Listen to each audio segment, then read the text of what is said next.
I mean, there was this whole thing about Davy Crockett at one point. I don't even know where Alex pulled this from, but she would not leave me alone about Davy Crockett and about how Davy Crockett's better than me in every sense of the word. So, starting off with the first question, what was the most challenging aspect of working on this film for each of you? So there is a specific shot where Catherine's hands are coming to provide Alex's character with movies and like ice cream, and it's a continuous shot, and so we don't cut at all. So I'm hiding in the corner. So once Savannah makes it around the corner, my job was to come out of hiding and be the eyelids.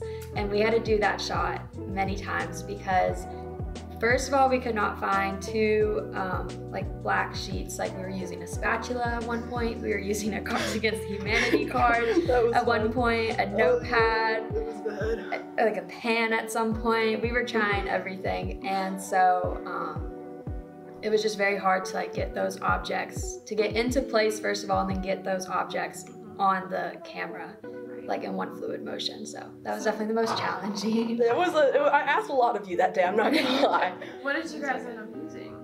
I think it was a spatula and the instruction card for Cards Against Humanity. Yeah.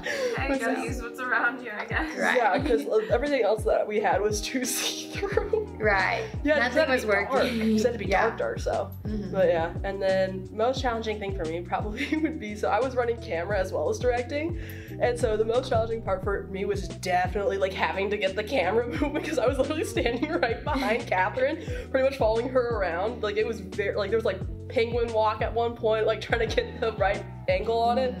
But yeah, especially because I had to maintain stability, so literally I had my arms like resting on her shoulders and I was trying to walk with her.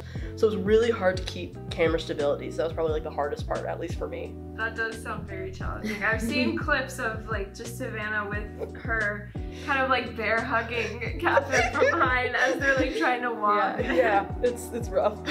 So do you guys have any favorite on-set memories? But there was a whole lot of inside jokes. The behind the scenes videos, you can tell we laughed a lot. There was a lot of laughing and just screwing around, I'm not even gonna lie.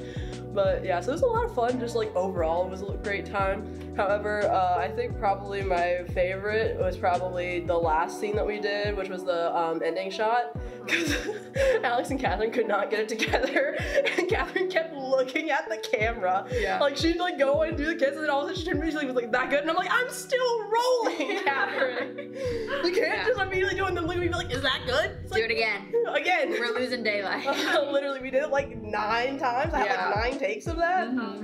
I think my favorite part was filming the party scene, the opening party scene, because it was 11 a.m. when we filmed that. It was not nighttime. It took a lot of setting up and just like blacking out the windows, like, and it was so like overstimulating when you would walk inside to outside. Oh, it was so bad. But yeah, because we had like the neon lights and everything. Right.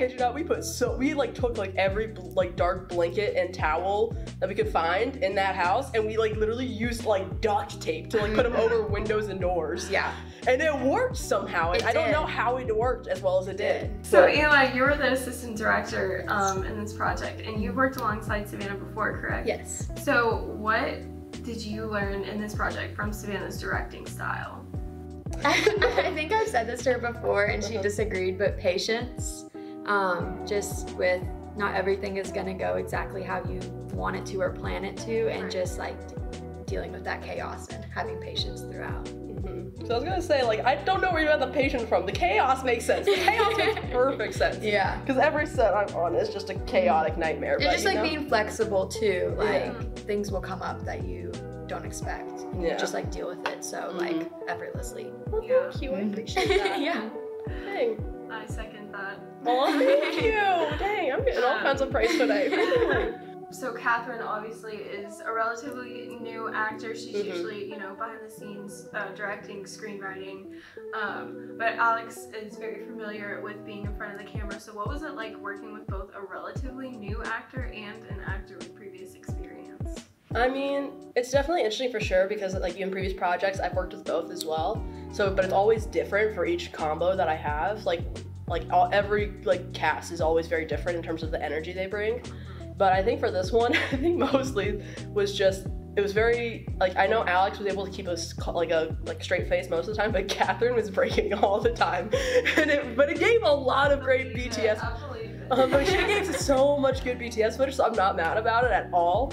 But I think that was like probably the most interesting part, is just like seeing that like difference and like being able to like maintain. But yeah, so it's just kind of that difference of being able to maintain that kind of like state of existence and like staying in that character. Right. Whereas I feel like Alex was definitely much more like embedded into her character, whereas Catherine was more like, when the camera rolls, hop into character, when it's not, hop out. Just because, well, also it helped because she was like hands for the most part. Yeah. So she didn't have to like really stay too invested in it. So I think that's what helped make it easier to not be able to see as much of a difference between the two, between the experienced and the non-experienced. It definitely gives a lot of insight to other actors and other directors as well. Because I'm sure it gets easier the more you do it, like to, you know, be consistent with the character. And it's also like really difficult to be consistent with a character that we don't see until the very end of the film. So that's also a very interesting take too. But you did the voiceover audio, right? Yeah, I did. Okay, and I understand that you wanted the voiceover to be genderless. Why is that? So the whole point of the film is to make it so that way the audience is the person in the relationship. So you want to try and maintain that neutrality throughout as much as possible until you reach the very end. So that kind of why I wanted the voice to be as genderless as possible as well, was because I want to maintain that just like very neutral aspect throughout. The whole emphasis of this project should just be being sentimental and just looking back at something. So everything else should not exist in that except for just that sentimentality. Right. And so that's why I maintained that genderlessness throughout until the very end. And also I included the genderlessness because I wanted to be able that anyone can feel like they are that person. And then kind of my way to put it at the end and have it be Catherine was to kind of, you know, sprinkle in a little, you know, fabulous representation, because that's what I'm all about. But also just because I feel like when people were reading this script, so many of them thought that the narrator was a guy. And I kind of wanted to be like, it's the same thing, but it's just different gender. So I like, why couldn't it be a girl?